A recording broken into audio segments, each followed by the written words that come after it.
రాష్ట్రంలో ఇసుక మద్యం పాలసీల పేరిట సీఎం జగన్ ఒక్కరే దోచుకుంటున్నారని టీడీపీ నేత కన్నా లక్ష్మీనారాయణ ఆరోపించారు.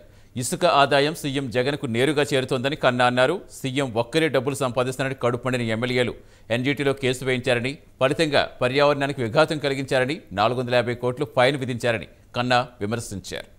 ముఖ్యమంత్రి దోపిడీ ధనదాహానికి అంతు లేకుండా పోయిందన్నటువంటి దానికి గొప్ప నిదర్శనం అంటే చాలా ఉన్నాయి. ఆఖరికి తిరుమలలో కూడా ఈ మధ్యలో గంజాయి దొరకడం చూసాం. ఈ రకమైనటువంటి ముఖ్యమంత్రిని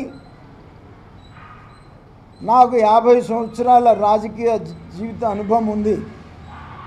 ఎప్పుడు కూడా డైరెక్ట్గా ఒక ముఖ్యమంత్రి రాష్ట్ర సంపద మొత్తాన్ని కూడా ఈ రకంగా కూడా చట్టాలను ఉల్లంఘించి దోపిడీ చేసినటువంటి పరిస్థితి కూడా కాదు.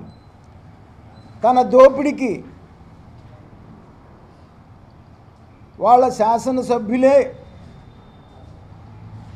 కడుపులో మండి ఇందుట్లో వాటాలు పంచుకోవటం, మొత్తం ముఖ్యమంత్రి తింటున్నాడు, మాకేమి రావట్లేదు అని ఈ ఎంజీటీకి కేసు వేయించింది కూడా వాళ్ళ